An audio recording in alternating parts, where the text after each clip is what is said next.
Yo, kembali lagi di channel Vokauser Anime. Di part sebelumnya, pertarungan sengit di jembatan meninggalkan kehancuran total. Payung hitam Myungho sempat mempermalukan pedang ke-6 dengan telak, tapi harga diri yang runtuh berubah menjadi amukan aura yang mematikan tanpa ampun. Jembatan hancur berkeping-keping, nyawa nyaris melayang, hingga sosok yang ditunggu akhirnya tiba tepat waktu. Siapa lagi kalau bukan Jin Eon? Ternyata bukan cuma Jin yang melesat ke jembatan tersebut. Eon Wol juga datang untuk menyelamatkan adik perempuannya. Usai meminta maaf kepada sang adik akibat menyesal membiarkannya pergi sendirian, Eon Wol sungguh gak menyangka firasat buruknya sedari tadi terbukti menjadi kenyataan. Gak kusangka bajingan demonik akan datang kemari, batin Eon Wol yang sangat kesal. Sementara itu Jin yang tangannya masih menahan bilah pedang ke-6 pun menoleh ke murid sekaligus temannya. Myungho, aku udah jelas memberitahukanmu, jika kau mengikuti tanpa tahu apa yang kau lakukan, kau bisa mati. Myungho akhirnya menelan pahitnya realita Jianghu ini. Harusnya dia bersantai di rumah aja dan berlatih lebih banyak. Tapi Jin tiba-tiba memujinya. Tetap saja kau bertahan dengan baik. Pujian langka itu mencetak senyum tipis di bibir Myungho sebelum akhirnya dia ambruk dan pingsan di atas lantai jembatan. Seketika pedang ke-6 memutar posturnya untuk melancarkan serangan telapak kanan berlapiskan aura pekat demi menyergap Jin yang sedang lengah saat melirik Myungho. Hantaman itu langsung memicu ledakan aura besar di atas jembatan. Untungnya Jin lekas bermanuver menghindar gesit ke arah duo bersaudara Hua sambil menggendong Myungho yang pingsan dari ledakan mematikan. Ngelihat mangsanya merapat, pedang ke-6 tersenyum licik. Semua lalat udah berkumpul bersama. Ini jadi lebih baik. Memburu dan menghabisi kalian satu persatu itu membosankan. Aku akan habisi kalian sekaligus. Hunusan pedang ke-6 memancarkan aura jahat yang sungguh pekat. Tekanan mencekik itu otomatis membuat Eon Wol mengucurkan keringat dingin. Sungguh demonik yang kuat. Mungkinkah dia itu adalah Sword Demon? Tapi Jin segera membalas dengan tenang. Pria itu kemungkinan adalah bawahan dari Sword Demon. Dia juga memiliki kemampuan kebal pedang seperti yang kau katakan. Eon Wol seketika shock mencerna fakta bahwa pria dengan demonik yang sebesar itu ternyata cuma pion, bukan sang Sword Demonnya sendiri. Di sisi lain, Jin yang memendam tanda tanya besar bilang dalam hatinya, dia memang terlihat lebih kuat daripada yang aku lawan sebelumnya. Apa ada hierarki di antara mereka? Tapi seiring pedang ke-6 melesat dengan melepaskan tusukan fatal ke arah depan, Jin mementalkan tusukan itu dengan satu tepisan keras ke lengan sang musuh. Lalu Jin pun bilang dengan dingin, si kawan ini gak layak dibiarkan seperti itu.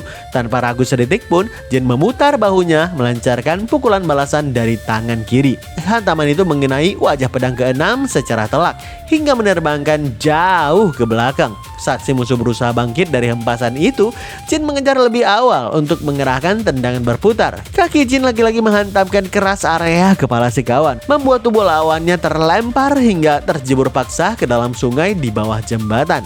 Melihat serangkaian aksi Jin barusan, Eon Wol yang tercengang bilang dalam hati, pergerakannya bahkan sulit aku ikuti. Aku tahu dia jadi lebih kuat setelah turnamen Dragon Phoenix, tapi gak kusangka dia menjadi sekuat ini. Setelah mengamankan situasi, Jin pun nanya ke Eon Wol, apa dia tahu cara menangani orang yang memiliki tubuh kebal pedang. Mendengarkan Tuan Muda Hua menjelaskan kalau mereka harus menyuntikkan ki untuk melelehkan organ dalam musuhnya, Jin menggeleng pelan. Dia pun bilang, masih ada cara selain menyuntikkan ki. Perhatikan caraku menghabisinya dengan seksama. Tanpa keraguan, Jin melompat terjun dari atas jembatan itu demi menyusul si kawan yang masih berada di permukaan sungai. Setibanya di bawah, Jin mengerahkan tinju kuat yang memaksa pedang ke-6 menangkis serangan tersebut menggunakan senjatanya. Merasa diremehkan, pedang ke-6 pun berteriak, kau cukup berani ya. Aku penasaran berapa lama kau bisa memasang wajah aroganmu itu. Spontan, musuh itu bermanuver kilat ke arah titik buta di belakang punggung Jin. Dia melepaskan rentetan tebasan mematikan. Hal itu membuat Jin harus melangkah mundur agar menghindari rentetan tebasan itu. Sembari pedang ke-6 terus saja melepaskan ayunan fatal secara membabi buta, dia pun bilang dengan tawa psikopatnya, kami telah memburu dan menyerap banyak sekali martial master sepertimu. Mereka punya mata yang sama sepertimu. Tapi saat mereka dikalahkan oleh orang yang mereka anggap lebih lemah, melihat cahaya memudar dari mata mereka sungguh sangat menghibur. Tapi kau tahu, itu gak cukup. Karena aku ingin menikmati pemandangan orang-orang sekarat itu sendirian. Jadi cepat tunjukkan padaku mata yang dipenuhi ketakutan itu." Mengiringi teriakan psikopat tersebut, pedang keenam memusatkan aura jahat pekat di senjatanya demi melepaskan tebasan maksimal ke arah Jin. Namun kecepatan insting Jin beroperasi jauh di luar nalar. Sebelum bilah musuh menyentuhnya, Jin melesat maju menembus pertahanan, lalu menusukkan dua jarinya secepat kilat tepat ke arah mata kanan pedang keenam. Setelahnya Jin mencabut paksa organ vital musuhnya itu secara brutal hingga darah kental menyembur deras layaknya air mancur.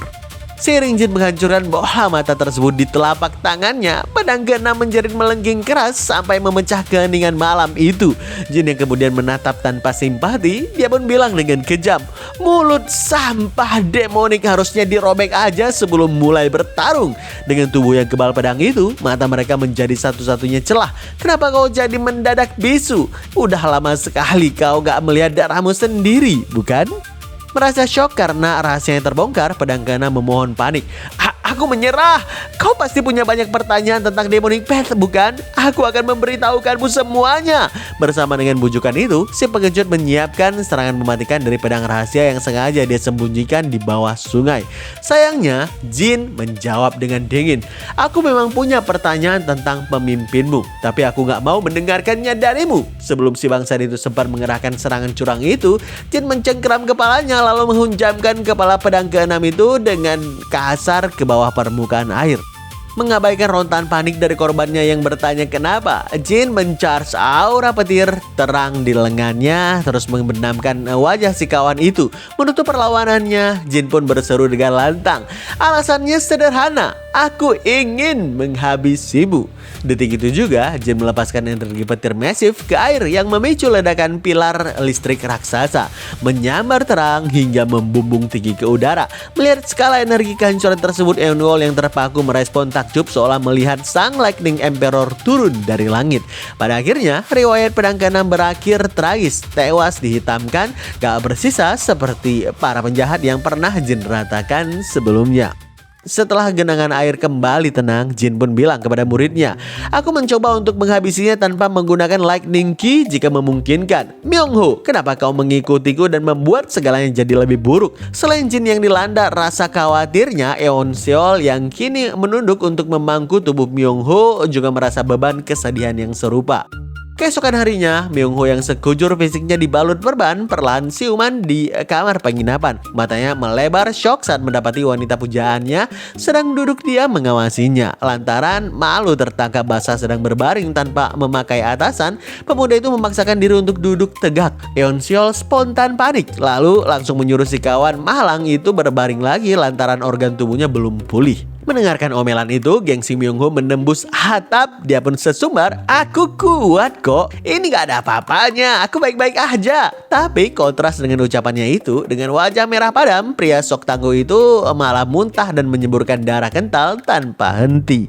Usai menasihati temannya untuk berhenti berulah dan tidur kembali, Eon Seol menunduk sambil meminta maaf. Dia merasa menyesal karena gagal membuktikan gelar martial artis yang melindungi Myung-ho. Gadis itu bilang dengan jujur, "Sebenarnya aku ketakutan. Aku begitu tertekan dengan kekuatan martial art dan demonic ki praktisi demonic itu sampai-sampai tubuhku gak bisa bergerak.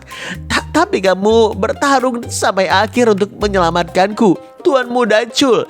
Jadi aku ingin berterima kasih padamu." Pujian hangat itu menyemai ladang kupu-kupu liar di perut Myung-ho. Namun Eon Seol kembali nanya dengan polos, "Oh ya, apa yang ingin kau katakan sebelum kita melawan demonik itu?" Myung-ho yang tersentak lantas mengamati perban di kaki gadis tersebut memilih bersikap layaknya ksatria sejati. Dia pun membalas penuh wibawa, "Nanti saat aku menjadi lebih kuat dan jadi pria yang pantas untukmu, aku akan memberitahukanmu nanti. Tapi ya, kalau kau gak sabaran menunggu, mau bagaimana lagi?" Eon Seol yang tersenyum mekar pun menjawab, "Aku akan menantikannya." Tanpa mereka berdua sadari, obrolan manis dan konyol itu didengar oleh Jin dari dinding luar kamar. Demi memuluskan jalan asmara sahabatnya itu, Jin yang lekas beranjak pergi memutuskan untuk memberi suplai eliksir melimpah demi menompang temannya kelak. Sekejap kemudian Jin bertemu dengan Yeon Wol beserta dengan Gu Wong di halaman depan penginapan. Saat Gu Wong nanya dengan wajah yang shock apa yang sebenarnya terjadi semalam sampai-sampai Myung Ho terluka parah dan babak belur seperti itu, Jin bilang dengan singkat kalau sesuatu yang mengerikan baru aja terjadi. Jin lantas meminta Gu Wong untuk membawa Myung Ho pulang, sementara dia sendiri yang akan bertugas mengirim sisa barang-barang penting itu ke perusahaan dagang Taiho. Ngelihat Gu Wong masih berdiri seperti ragu, Yeon Wol segera menimpali. Itu adalah pilihan terbaik. Perusahaan dagang Taiho lebih berbahaya daripada yang kau kira. Saudariku, aku akan mengawal Tuan Muda Gu dan Tuan Muda Chul kembali ke kelompok dagang Eonha. Mendengarkan jaminan dari ahli waris klan Hua itu, barulah Gu Wong mengiyakan saran tersebut dengan tulus. Selepas Gu Wong melangkah pergi untuk bersiap pulang, Yeon Wol sengaja mengajak Jin melipir ke tepi air terjun terdekat yang kelihatan sangat indah dan suasananya terasa asri diterpa hangatnya matahari pagi. Di sana Yeon Wol mengaku kalau dirinya menyukai keindahan air terjun karena setiap kali dia melihatnya, seluruh rasa khawatirnya seketika menghilang sambil menatap aliran air itu. Yeon Wol pun bilang, ini juga tempat yang aku kunjungi agar gak pernah melupakan tekadku. Saat aku masih muda, aku sangat malu dengan nama klan Hua. Kami bukan sebuah klan yang mengukir nama kami di Jianghu melalui pertarungan yang berani. Kami juga nggak punya teknik spesial yang bisa diwariskan dari generasi ke generasi. Bertahan dalam bayangan tanpa sebuah filosofi yang bisa dibanggakan. Aku pikir semua itu karena kami berasal dari klan yang awalnya adalah sekelompok asasin. Mungkin saat itu ayahku sadar apa yang aku pikirkan karena dia menunjukkan padaku air terjun di Cloud Dragon Gunung Wudang. Air terjun itulah asal nama leluhur klan Hua, Hua Unryong. Sebuah air terjun Cloud Dragon membuatku berpikir leluhurku hidup di tempat yang seindah itu yang disebut sesuai dengan namanya. Klan Hua kami dimulai dari tempat yang sangat indah. Ayahku ingin aku sadar bahwa yang penting bukan dari mana kau memulai, tapi yang jadi tujuan hidupmu dan apa yang ingin kau lindungi. Seperti namaku, aku adalah pria yang cinta dengan hal-hal yang indah. Jadi jika para praktisi demonik itu menjadi ancaman bagi hal yang aku cintai, aku akan mengabdikan diriku untuk melindungi hal-hal yang indah itu. Ngelihat kawannya yang damai menikmati guguran daun saat mengatakan filosofi hidupnya itu, Jin pun tersenyum yakini kalau Hua Unryong melihat jalan lurus yang Yeon Wol ambil saat ini. Pasti arwahnya akan tersenyum dengan bangga. Namun mendengarkan kembali nama legendaris itu tiba-tiba membuat Jin tertegun dalam diam. Dia ingat persis dalam mimpinya tempo hari, Sohan sempat bilang, aku bisa melihat pergerakanmu dengan jelas. Bahkan Unryong alias Cloud Dragon akan bertarung lebih baik daripada ini. Jin baru menyadari teka-teki itu. Dia sungguh gak menyangka kalau leluhur Yeon Wol ternyata jauh lebih hebat dari sekedar cerita temannya ini. Sebelum pamit, Yeon Wol pun memberikan salam hormat kepada Jin sekaligus mengikrarkan sebuah sumpah. Aku berutang banyak pada Poison Folk, aku juga belajar banyak darimu. Aku Hua Yeon Wol bersumpah atas namaku, aku pasti akan membalaskan kebaikan ini di pertemuan selanjutnya. Akhirnya mereka pun resmi berpisah demi menempuh jalan masing-masing dengan keindahan air terjun dan guguran daun sebagai saksi bisu dari janji kesatria tersebut. Di tempat lainnya, guguran daun juga menghiasi halaman, tapi bukan keindahan puitis yang sedang berlangsung di sana, melainkan sebuah kekacauan total di fasilitas perusahaan dagang Taiho. Pemimpin perusahaan dagang Taiho yang renta bernama Gyeong Yom Myong sangat kaget. Dirinya baru aja dimintai uang tebusan senilai 100.000 nyang oleh murid pertama sekte Thunderbolt yang bernama Lee Gyeonjang. Angka itu adalah jumlah yang jauh lebih tinggi daripada pungli yang dia minta di pertemuan terakhir. Gyeonjang beralasan kalau mereka memberikan harga yang terlalu rendah untuk menjaga nilai harta sekte Thunderbolt mereka. Tentunya perusahaan dagang Taiho yang kaya nggak kekurangan uang, bukan? Kata Gyeonjang sambil tersenyum dengan liciknya. Mendengarkan kakek Gyeong mencak-mencak lantaran perusahaannya baru aja diperas oleh sekte Thunderbolt hingga ratusan ribu nyang selama beberapa bulan terakhir ini, Gyeonjang pun membalas dengan entengnya, jangan marah saat kau nggak bisa mengurus barang-barangmu dengan baik. Ketua sekte baru kami bilang dia nggak akan meminta pertanggungjawabanmu selama kau terus bisa memberikan upeti. Apa kau mengabaikan kebaikan ketua sekte? Tensi ruangan semakin panas di sana. Kakek Gyeong yang tangannya mengeras pun bilang, jelas-jelas ini pemaksaan. Sejak awal udah sewajarnya harta sekte diangkut oleh murid-murid sekte itu sendiri. Aku gak pernah mendengar ada yang mengangkut harta seberharga itu melalui pengiriman pengawal biasa tanpa diiringi murid sama sekali. Katakan yang sebenarnya. Akui aja kalau klaim harta itu dimuat ke kapal adalah sebuah rekayasa. Lalu menenggelamkan kapal yang membawa barang-barang untuk menghancurkan bukti adalah perbuatanmu, bukan? Terpojok oleh kebenaran, kesabaran si bandit habis. Kesal lantaran dituduh langsung seperti itu, Gyeonchang segera melesat kasar ke arah kakek. Lalu bilang dengan nada yang mengancam, "Hei Pak Tua, aku gak tahu dari mana rasa percaya dirimu itu berasal. Elder Eonpil yang dulunya menjaga perusahaan dagang Taihu sekarang pergi. Begitu pula regu penjagamu. Gak ada seorang pun di luar pintu itu selain para murid sekte Thunderbolt. Bawahanku kesulitan untuk tetap bersikap tenang. Jika aku memberikan mereka perintah untuk menggila, gak ada yang tahu apa yang akan mereka lakukan. Jadi kecuali kau ingin seluruh perusahaanmu menghilang seperti Elder Eonpil, serahkan aja upetimu dengan tenang."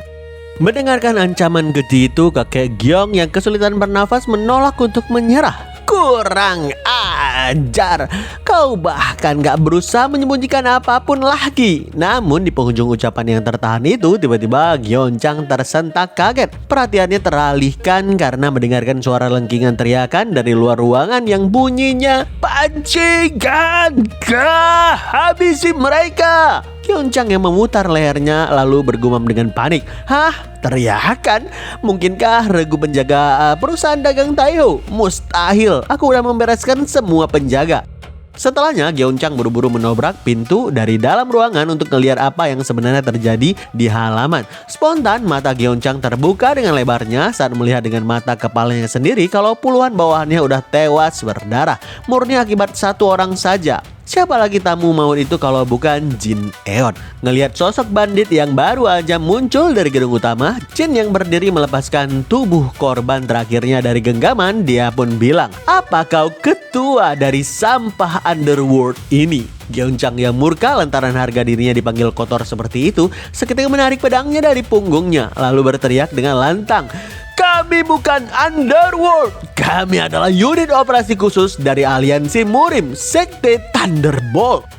Bersama dengan teriakan murka itu, Gyeonchang melompat sekuat tenaga demi menyerbu Jin dengan ayunan pedangnya yang berlapiskan aura tebal. Hantaman tebasan pedang tajam itu lumayan bertenaga, memicu efek kejut sehingga mampu menghancurkan pondasi lantai di sekitarannya sampai berkeping-keping. Tapi sayang, kecepatan eksekusi itu gagal total.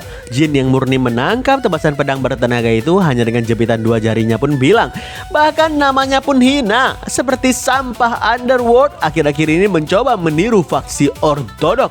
Tanpa ragu, Jin memutar pergelangannya yang lantas mematahkan bilah pedang baja itu menggunakan dua jarinya. Setelah dia segera menangkap lengan si kawan yang memegang pedang sembari bilang lagi, "Unit operasi khusus dari aliansi Murim, jangan bercanda bajingan. Beraninya kau mempermainkan nama pemimpin aliansi Murim." Mengiringi hardikan itu, Jin melepaskan tinju hukumannya tanpa ampun. Pukulan padat itu menghantam wajah si kawan dengan daya hancur yang luar biasa, meremukan rahangnya hingga memuntahkan banyak darah segar. Dampak dorongannya juga langsung menghempaskan tubuh Gyeonchang menembus ke gedung utama sampai dinding bangunan itu hancur berkeping-keping meninggalkan kepulan debu tebal. Selagi si kawan terkapar di tengah puing-puing bangunan itu, kakek Gyeong yang shock di dalam ruangan perlahan melangkah keluar. Ngelihat si kakek berwajah panik, Jin pun memperkenalkan dirinya dengan santun. "Saya putra sulung kelompok dagang Eonha, sekaligus pemimpin asosiasi pedang besar Lee Jin Eon. Saya memberi salam kepada pemimpin perusahaan dagang Taihu. Oh iya, saya akan ganti rugi atas tembok Anda yang hancur." Hah, enak ya jadi anak pedagang kaya. Kalau ada apa-apa mah tinggal bayar pakai uang papa. Sekejap kemudian Jin pun berbincang dengan kakek Gyeong di area aula utama. Si kakek sama sekali gak menyangka bocah yang terakhir kali bertemu dengannya di usia 10 tahun kini telah tumbuh menjadi pria dewasa yang sangat bisa diandalkan. Diskusi hangat mereka pun terus berlanjut, di mana Jin secara khusus menyampaikan rasa terima kasih mendalam atas pemberian Pure Void Stone Milk yang terbukti sangat membantunya dalam pengembangan martial art. Makanya saat ini Jin berniat tulus untuk membalas kebaikan yang kakek Gyeong berikan kepadanya beberapa waktu yang lalu. Dia berjanji tegas kalau orang-orang dari perusahaan dagang Taiho nggak akan pernah lagi diperas uangnya, serta nggak akan disakiti lagi oleh siapapun. Ucapan penegasan itu sengaja Jin lontarkan dengan keras yang pastinya didengar langsung oleh Gyeongchang yang tengah gemetar kesakitan di lantai, sebagai bentuk ancaman agar para hama jangan pernah lagi berbuat macam-macam di depannya. Kakek Gyeong yang sekarang paham sepenuhnya kepada Lee Seong-min begitu bangga pada putranya, lantas turun dari singgahsananya untuk memberikan sesuatu yang dia simpan rapat dalam saku jubahnya. Si kakek bilang, "Jin Eon, terima ini. Ini adalah kuas hakim, senjata yang pernah digunakan oleh Elder Eon Pil. Awalnya kuas ini adalah sepasang kuas, tapi setelah Elder Eon Pil menghilang hanya tinggal satu sekarang." Jin yang menerima senjata kuas itu sangat yakin kalau pasangan satunya lagi pasti diambil paksa oleh para bajingan yang menyerang sang Elder. Dengan sorot mata tajam layaknya elang pemangsa, Jin pun menegaskan janjinya, "Saya pasti akan membalaskan dendam Elder Eon Pil." Demi melunasi hutang darah dan membalaskan dendam sang Elder, Jin pun memaksa Gyeongchang untuk membawanya langsung ke hadapan ketua sekte Thunderbolt. Setibanya di bangunan pavilion yang berdiri di atas sungai kecil saat malam hari, Jin kembali menampar pipi Gyeongchang dengan keras sambil bilang dengan kejam, "Hei, apa kau berniat mengulur waktu hanya karena kehilangan beberapa gigi? Katakan dengan jelas atau aku akan menghabisimu." Meski buru-buru mengatakan maaf dengan wajah tertunduk dan meneteskan darah, dalam hatinya Gyeongchang sangat dongkol. Bajingan ini, memangnya siapa yang pertama kali membuat semua gigiku rontok? Kesombonganmu akan berakhir di sini, bajingan. Gak peduli seberapa kuat dirimu, kau gak akan ada bandingannya dengan ketua sekte baru kami. Usai membawa Jin ke hadapan pemimpinnya di dalam pavilion, sang pemimpin yang tersenyum pun nanya, "Dia seorang tamu ya?" Sepertinya bukan tamu biasa. Mata Jin langsung menyorot tajam saat melihat si ketua sekte dengan santainya menggunakan kuas pasangannya yang persis sama seperti benda pemberian kakek Gyeong sebelumnya. Spontan Gyeongchang yang pengecut pun merengek kepada pemimpinnya. "Ketua sekte, martial master dari perusahaan dagang Taiho telah tiba. Dia meratakan seluruh warrior kita harus melenyapkannya." Belum habis si kawan menyelesaikan aduannya itu, tiba-tiba Jin mengayunkan tangan lalu melemparkan kuas hakim hingga menembus leher Gyeongchang sampai kuas itu menancap di dinding belakang. Ngelihat bawahannya ambruk meregang nyawa akibat lubang di leher, sang ketua sekte sama sekali nggak panik. Dia justru menghela napas sambil tersenyum. "Sayang sekali. Kenapa kau menghabisi pria itu?" Ngeliat Jin melangkah perlahan ke arahnya sambil menuntut jawaban di mana keberadaan tubuh Elder Eon Pil, sang ketua pun menjawab dengan santai, "Di suatu tempat di dasar sungai itu. Lagi pula udah menjadi Lego, sia-sia aja mencarinya." "Oh ya, aku sungguh nggak tahu siapa kau ini. Aku tahu sebagian besar nama-nama martial master. Sepertinya kau juga bukan murid dari Elder Eon Pil. Kita berdua punya banyak pertanyaan, bukan? Gimana kalau begini saja? Mari gantian bertanya dan menjawab." Spontan Jin yang udah berdiri tegap di depan meja langsung menebak dengan pertanyaan krusial. "Apa atasanmu sedang menggunakan jubah ungu?" Si ketua sekte langsung terkejut dan dia bilang, "Hah? Kenapa kau bisa tahu?" Jin menjawab remeh, "Wajahmu yang menyebalkan itu mirip dengan wajah anehnya itu." Si ketua yang terpaksa mengiyakan gilirannya melemparkan pertanyaan balasan, "Apa tamu yang datang ini adalah seorang senior penting dari Myriad Demon Palace?" Jin teringat kalau nama faksi itu pernah disebut oleh seseorang yang dia habisi tempo hari. Segera menjawab tegas dengan kata bukan. Tapi jawaban itu langsung membuat sang ketua darah tinggi dan marah besar. "Bukan katamu? Brengsek, percuma aja aku gugup. Jika kau bahkan bukan dari Myriad Demon Palace, kenapa kau bersikap sangat serius? Bangsat, harusnya aku menghabisimu sekarang juga." Maaf, aku terbawa suasana. Ya, aku udah tenang sekarang. Silakan, giliranmu bertanya." Mendengarkan sang tamu mulai nanya posisinya di dalam organisasi, ketua sekte yang kembali duduk pun merespon kalau tuannya menyebutnya secara formal sebagai Left Guardian. Kemudian Left Guardian pun melempar balik pertanyaan retoris, "Apa mastermu mati dengan tangan tuanku?" Setelah Jin membenarkan, dia pun nanya dengan nada menusuk, apa orang tua Left Guardian bernasib mati di dalam perang Five Dragon Wars, yang mana Left Guardian langsung mengiyakan tanpa ragu. Kini Left Guardian pun bilang, "Sekarang sebelum ke pertanyaan terakhir, mari kita berpikir sejenak. Jika kau bukan dari Myriad Demon Palace, tapi kau sangat tahu tentang identitas kami. Apa mungkin kau murid pemimpin aliansi Yo Jeonghong?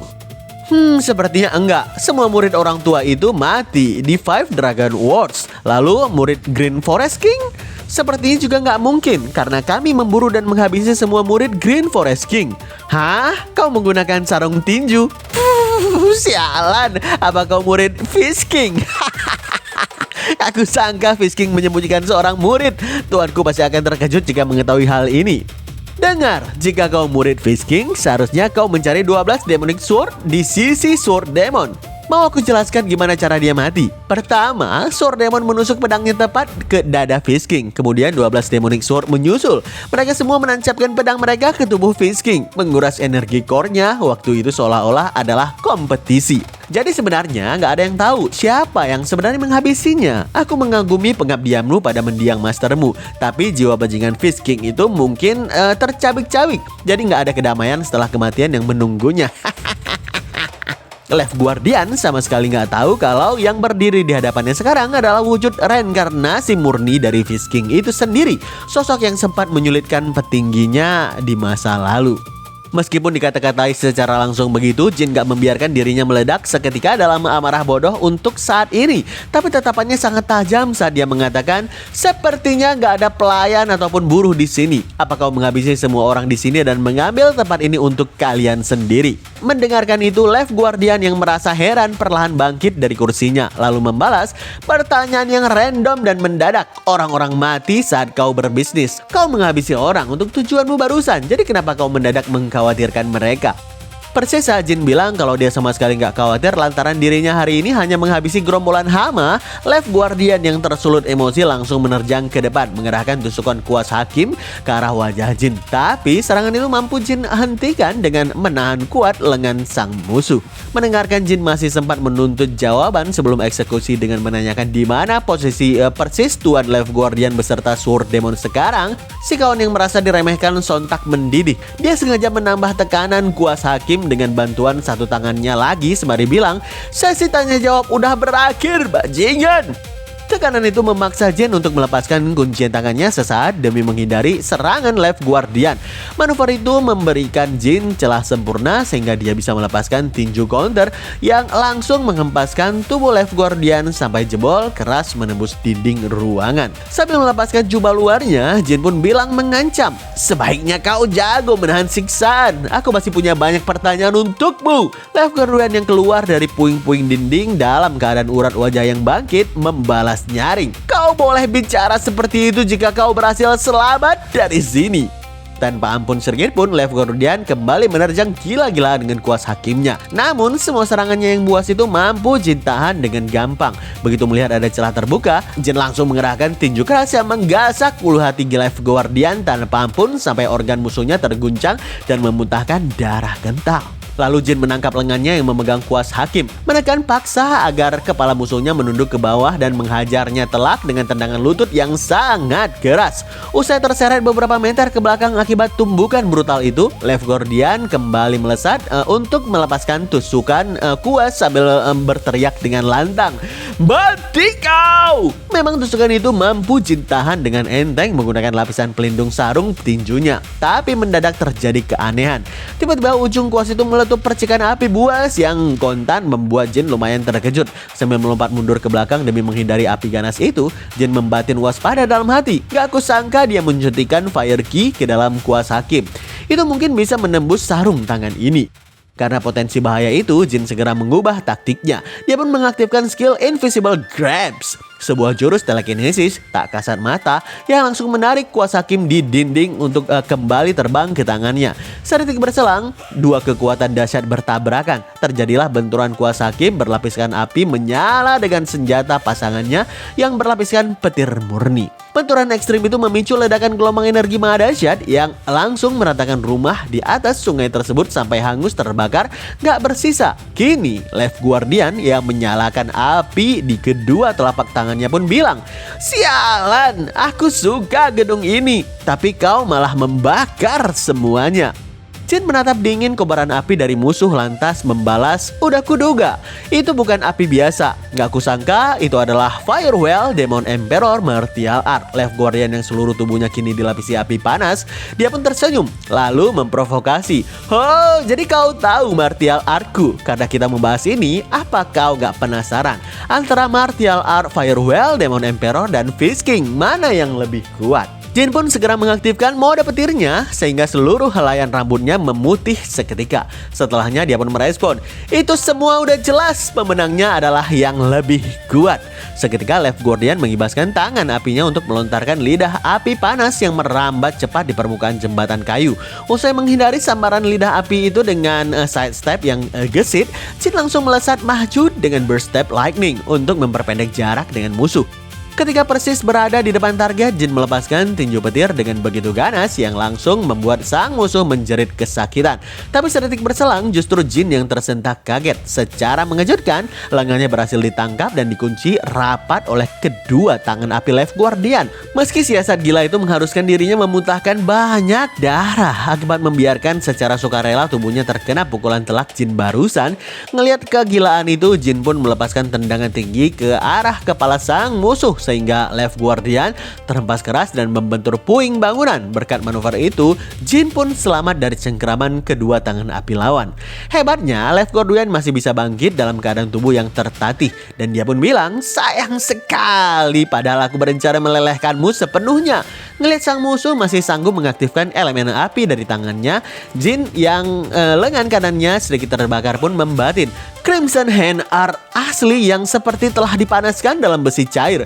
Firewell Dragon Emperor menggunakan martial art ini untuk melelehkan dan menghabisi martial master dari faksi ortodoks selama Five Dragon Wars.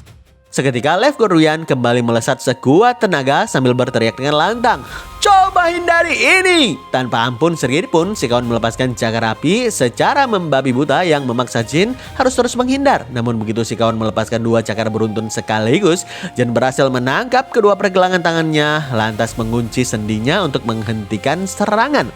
Ngeliat Jin seolah gak mau terkena cakar api secara langsung, Left Guardian tertawa kecil meremehkan. Martial Art Fist King gak ada apa-apanya tuh dibandingkan Firewell Demon Emperor. Tapi Jin langsung membalas dengan telak, "Ku dengar Great Firewell Emperor pernah menantang Mad Dog hanya untuk dicincang dan dilemparkan ke jurang Dragon Wars. Apa mereka pernah menemukan mayatnya?" Fakta menyakitkan itu jelas membuat Left Guardian sangat murka, tapi emosi itu juga yang membuatnya lengah dalam menjaga kontrol ki apinya. Memanfaatkan celah tersebut, Jin mengalirkan kedua listrik di kedua tangannya dengan ganas dan menyetrum Left Guardian dalam balutan listrik yang menyala terang benderang. Terdesak oleh kematian, si kawan yang menolak kalah masih aja sempat mengaktifkan elemen api di kedua jari kanannya yang nekat dia gunakan untuk menembaki proyektil api ke arah Jin secara mendadak. Untungnya, Jin masih sempat menghindar, tapi hal itu juga membuatnya terpaksa melepas kuncian tangan petirnya untuk mundur ke belakang. Selagi Jin gak menyangka kalau si kawan gak cuma bisa melelehkan sesuatu dari jarak dekat, tapi rupanya masih menyimpan beberapa trik serangan jarak jauh yang tersembunyi. Left Guardian mengumpulkan tenaga dan melepaskan jeritan yang melengking tinggi. Suara lengkingan itu langsung diikuti dengan kibasan energi api sekuat tenaganya. Jin yang menangkis hempasan maut itu dengan lapisan energi petir di tangannya harus membelokkan arus api itu di udara. Tapi tetap aja dampaknya membuat dia terhempas jauh ke belakang sampai mendarat di area pinggir sungai. Begitu kembali menapakkan kaki di atas batu, Jin yang melihat Left Guardian terengah kelelahan pun memprovokasi. "Sepertinya kimu mulai habis. Jika kau sungguh keturunan dari Demon Emperor, kau harusnya mandiri. Sebaliknya, kau hanya menyerang kelompok pedagang untuk mengumpulkan uang. Bagaimana caramu membalas dendam pada Mad Dog jika seperti itu?" Mendengarkan penghinaan itu, Left Guardian yang murka berteriak dengan tegas, "Diam! Ki yang kupunya lebih dari cukup untuk menghabisimu sekarang." Mengiringi teriakan tersebut, si kawan menempelkan kedua tangannya untuk menyalurkan kekuatan penuh dalam melepaskan salah satu teknik api terkuatnya yang bernama Single Point True Crimson Hand Strike. Lesatan api besar itu masih sangat dahsyat untuk menghabisi nyawa seorang martial master berpengalaman. Namun Jin sendiri mampu menghindari dengan menundukkan tubuhnya ke bawah tepat pada waktunya. Memanfaatkan dorongan kuat di pijakan batu, Jin melesat ke atas sekuat tenaga untuk melepaskan teknik ultimate terbarunya, White Lightning Tempest Art Rim of Enlightenment. Seiring kedua tangan Jin memancarkan aliran petir pekat dengan begitu ganasnya, di mana warna rambutnya kembali memutih terang, dia pun melesat turun dari arah atas sambil bilang dalam hati, petir nggak ditunjukkan untuk disambar, tapi untuk diredam. Nggak ditunjukkan untuk mengalir bebas, tapi ditahan.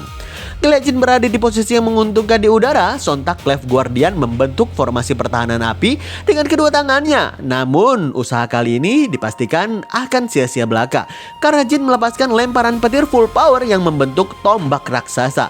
Teknik pamungkas mematikan itu bernama White Lightning Tempest Art Lightning Strike.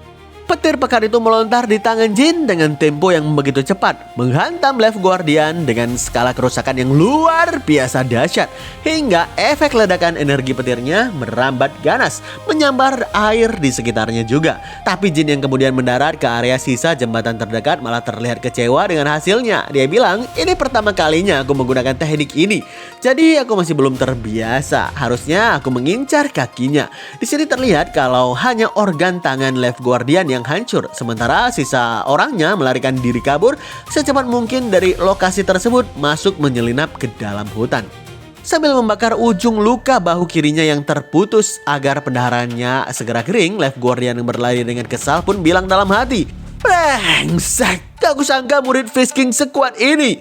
Karena si bangsat itu seluruh rencananya jadi kacau. Aku harus pergi dari sini dan melaporkan kejadian ini ke tuanku. Baru aja si kawan menyelesaikan rencananya di dalam kepala, seketika pria itu terperanjat bukan main akibat merasakan hawa membunuh sang lawan yang tiba-tiba berhasil menyusul di belakangnya. Lantaran sangat panik, si kawan pun berteriak, Right Guardian, sekarang saatnya. Sontak Jin pun terkejut karena menyangka si kawan memang punya bala bantuan yang lain. Namun ternyata itu hanyalah trik tipuan omong kosong belaka sambil mengaktifkan lagi elemen api di tangan kanannya yang masih tersisa. Left Guardian pun berteriak, dasar bodoh, mati kau! Tapi sebelum si kawan sempat mendaratkan serangan kejutan terakhirnya, Jin yang sadar telah ditipu langsung mengerahkan sikut berputar yang menghajar telak wajah si kawan hingga tubuhnya terpelanting keras ke atas tanah. Merasakan sakit lantaran rambutnya dijambak kasar oleh Jin, Left Guardian yang terus-menerus memuntahkan darah akhirnya mengaku kalah. Pria pengecut itu merengek, bersedia memberitahu semua rencana rahasia tuannya asalkan nyawanya diampuni. Mendengarkan permohonan murahan itu, Jin pun merespon, Left Guardian, apa-apaan sikap menyedihkanmu ini? Berpura-pura memanggil bala bantuan dan bahkan memohon ampunan nyawamu. Cukup, kenapa kau mengincar perusahaan dagang Taihu?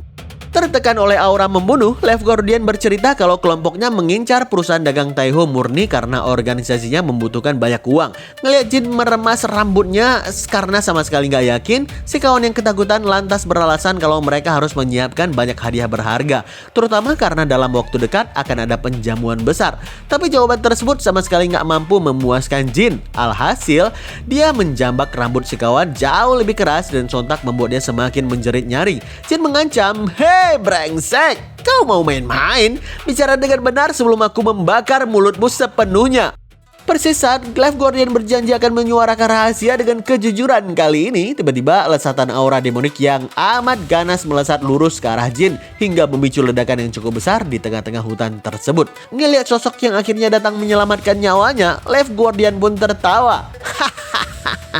Sepertinya belum saatnya aku mati. Kau datang di waktu yang tepat, Demonic Sword. Seketika terlihat jelas kalau sang penyelamat itu adalah pedang ke-8 dari pasukan elit demonik. Begitu pedang ke-8 nanya tentang apa yang sebenarnya terjadi malam ini, Left Guardian langsung berkoar lantang. Pria itu adalah murid Fish King. Ki-nya hampir habis. Jika kita menyerangnya bersamaan, kita bisa menghabisinya. Tapi fakta identitas itu tetap aja membuat pedang ke-8 terkejut luar biasa ketika mendengarkannya. Merasa dirinya berhasil membalikkan keadaan, Left Guardian langsung sesumbar kepada Jin. Tamat riwayatmu. Rekanku ini kebal terhadap pedang. Akhirnya aku bisa balas dendam. Usai mengaktifkan lagi api di tangan kanannya, si kawan melanjutkan umpatannya. Bajingan, kau akan tahu akibat memotong tanganku. Demonic Sword, mari kita cincang tubuhnya. Tragisnya, durasi omong kosong itu berakhir dengan instan. Kecepatan burst type milik Jin nyatanya terlalu cepat untuk bisa diikuti oleh mata si pedang ke-8. Sehingga dalam sekejap mata, Jin mampu mempersempit jarak untuk memadamkan lengan api Left Guardian dengan tangkapannya. Setelahnya tanpa ragu sedikit pun Jin mencolok tangannya ke dalam mulut Life Guardian sambil bilang dengan nada yang mematikan, "Karena orang lain udah datang, aku ganti partner interogasiku. Kau terlalu banyak bacot sejak tadi." Seiring Jin menyalurkan aliran petir yang amat ganas ke dalam lengannya, seketika gelombang petir itu langsung meledak hebat di dalam tempurung kepala Life Guardian sampai energinya merambat keluar dengan liar, menyambar brutal di setiap rongga tengkorak kepalanya. Dalam sekejap Life Guardian ambruk. Dia tewas dalam keadaan gosong, hancur dihitamkan oleh sambaran listrik Jin, lalu rontok menjadi serpihan abu yang berterbangan. Eksekusi brutal yang disajikan secara live itu pastinya membuat pedang ke-8 jantungan hingga berkucuran keringat dingin. Dan kepaningan itu pun makin menggila saat Jin mengatakan padanya sambil melempar tatapan kejam, "Aku harap mulutmu nggak seperti dia." Sontak pedang ke-8 memaksa Stan bertahan sambil bilang dalam hati, "Perasaanku nggak enak dari tadi, tapi gak kusangka dia adalah putra sulung kelompok dagang Eunha. Jika dia di sini, apa mungkin pedang ke-6 juga udah dikalahkan? Jika aku melawannya dengan setengah hati, maka aku akan mati konyol." Tanpa ragu pedang ke-8 meledakkan aura demonik di tubuhnya hingga urat di wajahnya menjadi gelap pekat. Barulah kemudian melesat ganas ke arah Jin dengan tebasan pedang auranya. Jin yang menahan tebasan ganas itu cukup dengan 2 jarinya pun bilang, "Gak kusangka kau tetap menyerangku setelah melihat kondisi Life Guardian. Apa ini bentuk loyalitas ataupun kebodohan semata?" Tanpa aba-aba, Jin langsung melepaskan tusukan jari ke arah mata kiri pedang ke-8 yang membuat matanya langsung hancur. Tapi begitu Jin mau mengaktifkan petirnya, si kawan buru-buru menarik lehernya ke belakang demi menghindari petir yang bisa membakar tubuhnya. Jin yang kagum si kawan cepat tanggap, segera melepaskan tendangan lurus yang sangat keras menghantamkan ulu hatinya dengan begitu bertenaga hingga membuatnya terhempas membentur salah satu pohon hutan dengan sangat kuat. Sambil memegang mata kirinya yang kini udah buta, pedang ke-8 pun bilang dalam hati, mengincar mata sejak awal. Apa ini cara dia menghabisi pedang ke-6? Melihat Jin yang berbalutkan petir mendekatinya, pedang ke-6 pun mengatakan sambil tersenyum, "Jika mustahil melawannya secara langsung, maka..." Seketika pedang ke-8 berusaha kabur secepat mungkin dari Jin, sehingga Jin yang terpaksa mengejar pun bilang dengan kesal, "Sialan, apa sampah demonik seperti kalian hanya bisa kabur?" Namun sedetik berselang, mata Jin terbuka dengan lebar karena dia tahu persis kemana si kawan kabur saat ini. Sesuai firasat Jin, pedang ke-6 sengaja kabur dari hutan dan turun ke daerah kumuh dekat perusahaan dagang Taihu, di mana banyak warga sipil di sana. Tepat saat pedang ke-8 bersiap memicu petaka bagi warga sipil di sana, Jin meluncur turun untuk menghunjam tinju petirnya. Namun pedang ke-8 buru-buru bergulir ke depan untuk mengelak gesit dari ancaman mematikan.